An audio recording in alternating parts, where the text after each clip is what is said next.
आणि माझ्याकडे बघितलं का लोक म्हणते ती हिला कशाचं दुःख आहे, हिला कशाचा. कुणाचा विचार केला तरी टेन्शन येते, नाही कुणाचा विचार केला तरी टेन्शन येते. टेन्शन इतकी वाईट गोष्ट आहे का नाही, माणसाचा निम्मा जीव असा पुकरून काढते ती टेन्शन. किती पण नाही नाही नाही नाही म्हणलं ना तर ते आपोआपच येऊन टोकरीत घुसते.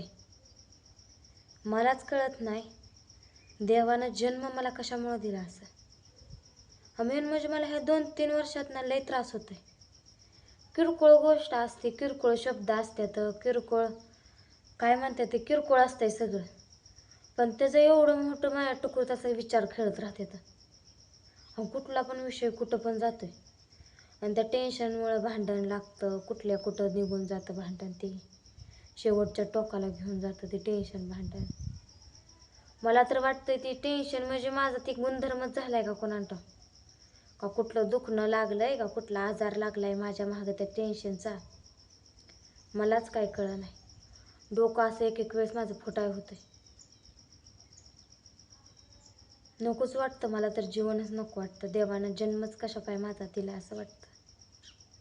जन्म नसता दिला मी ह्या धरतीवर नसते, कशाचंच टेन्शन राहिलं नसतं मला. एखादं मुकजित्रा म्हणून दिला असतं तर बरं झालं असतं. खरंच मानव जन्म लय बेकार आहे. चांगलं राहिलं तरी ती काय म्हणते ती हायच मागं. माझ्या मागची इडापिडा टळना झाली. वाईट राहिलं तरी बी हायच मोरचं विचार. आणि एक मेन गोष्ट म्हणजे जरी राहिली असते हाय अशी संडीगुंडी, लग्न नसतं, लेकरं बाळा नसती, नवरा नसता, परपंच नसता, तर लय बरं झालं असतं मला. निदान हाय हे कुठलं जिथलं तिथलं टेन्शन तर घ्यायला लागलं नसतं मला. जीवाला लागतंय तेवढं काम केलं असतं, खाल्लं असतं, बिनधास्त राहिली असती. एकटा जीव सदाशिव. आता म्हणून चालत नाही तसं, एकटा जीव सदाशिव. परपंच हाय, लेकरं आहे ती 3 इनमिन मिठाच्या खड्यावर 3 लेकरं आहे ती, त्यांच्यासाठी जगावं लागतंय, त्यांच्यासाठी विचार करावा लागतोय. त्यांचं भविष्य मोहरं कसं होईल, पोरी शिकतेल्या का, शिकल्यानंतर पोरींचं सरळ लागल का मोहरा. लई टेन्शन येतंय माझ्या मागं, नेमकं माझ्याच मागं टेन्शन येतं एवढं सगळं. रात्र रात्र झोप लागत नाही, कुठलं पण विचार खेळत राहते तर डोक्यात. माझ्याच बाबतीत मला असं कळत नाही, माझ्या बाबतीत असं का घडतं. हे लोक कामं करून हसून खेळून निवांत असते, ती कामं बी करते, ती अगोरी कामं करते ती, तरी त्यांच्या मागं दुखणं नाही, काय नाही काय नाही. आणि माझ्याच मागं एवढं काम लागतंय कोणाला.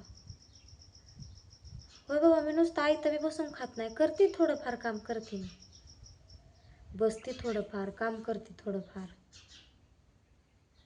तरी बी माझ्या मागं नशिबाचा भोगच लागलाय भाग. तर भोग सरळ नाही नशिबाचा माझ्या मागचा. किती बी प्रयत्न केला, किती बी काय केलं, देवाला मस्त साकडं घातलं, माझं सगळं सरळ होऊ दे, माझ्या लेकरा बाळांचं सरळ होऊ दे, तरी पण देव काय सरळ करत नाही. काय चुकलंय माझ्या हातनं, माझी काय एवढी मोठी चुकी आहे ही बी कळायला साधन नाही.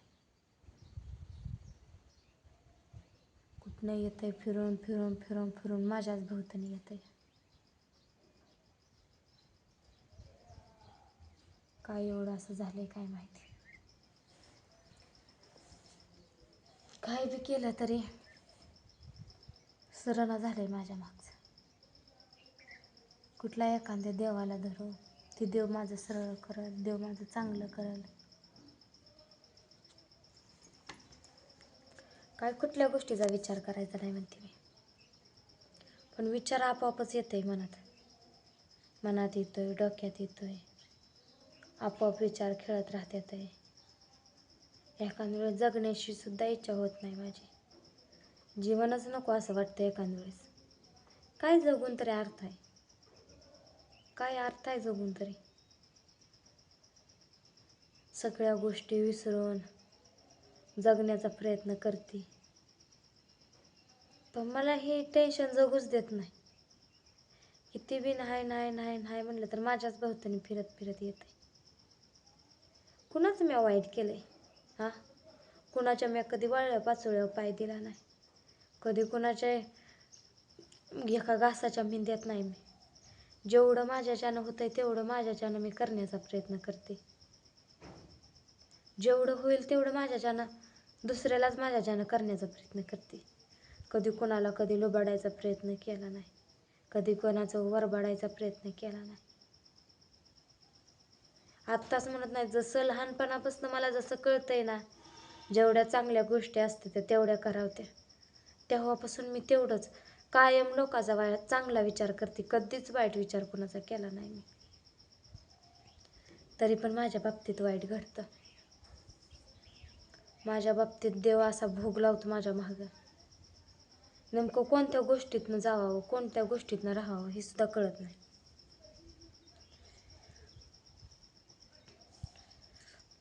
एक एक वेळेस वाटतं जगायलाच नको. कोण असं धीर देणारं पण नाही. कोणाच्या खांद्यावर जाऊन रडल म्हणायला. कुणापाशी तर मी माझं दुःख व्यक्त कुणापाशी करायचं? माझं दुःख असं आहे की कुणाला दाखवाय बी येत नाही, कुणाला समजत पण नाही. तो माझं टेन्शन कुणाला दाखवाय बी येत नाही आणि माझं मला लपवाय बी येत नाही. अशी गोष्ट झाली माझी. काय करावं तरी आणि गोड लागत नाही. जेवली नाही जेवली कोण मला विचारणारा नाही. प्रत्येकजण ह्या धर्तीवर आहे ना, आपला स्वार्थ बघतंय. प्रत्येकजण जगतंय ती स्वतःसाठी जगतंय. मला असं वाटतं मीच सगळ्यांचा विचार करून जगत असेल. आणि असं विचार जर टकुरीत खेळत राहिलं तर जेवणा खाण्याकडे पण लक्ष राहत नाही. असं करून ठेवायचं ना असंच पडायचं. टेन्शन मागं लागलं का नुसतं खोडा घालून झोपावं वाटतंय. आणि झोपलं तर काय झोप लागते बी. डोळं झाकायचं आणि विचार करत बसायचं. मग ती विचार कोणत्या का गोष्टीचा असना, भले किरकोळ गोष्टीचा का असना. मी काय सांगते, मला किरकोळ गोष्टीचा विचार खेळतात. लेकरांचं किरकोळ गोष्टीचं. त्याला असे कारण मोठं असावं असंच नाही विचार करायला आणि टेन्शन यायला. माझं कसं होईल कसं नाही कोणाला ठाऊक, देवालाच माहिती. देवानं दिलाय जन्म धरतीवर. आजपर्यंत एवढं आयुष्याने देवाच्या नेटकाटा आलंय. सगळं काय ते देवाच्याच हातात आहे की आपल्या काय हातात आहे?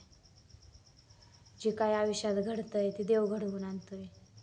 जे काय घडत नाही ते देवच घडवून आणतोय. काय जरी झालं तरी सगळ्या गोष्टी देवावर सोडून द्यायच्या. वाईट झालं तर झालं, नशिबानं झालं. चांगलं झालं तर झालं, नशिबानं झालं. कोणत्या व्यक्तीला दोष द्यायचा नाही, कोणत्या माणसाला दोष द्यायचा नाही, कुणालाच दोष द्यायचा नाही. आपल्या नशिबावर सोडायचं, देवावर सोडायचं आणि रिकामं व्हायचं.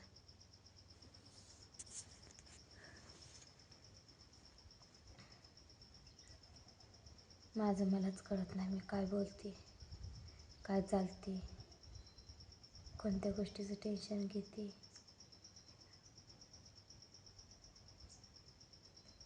मी हाय पण हाय का नाही असं वाटतं. अजून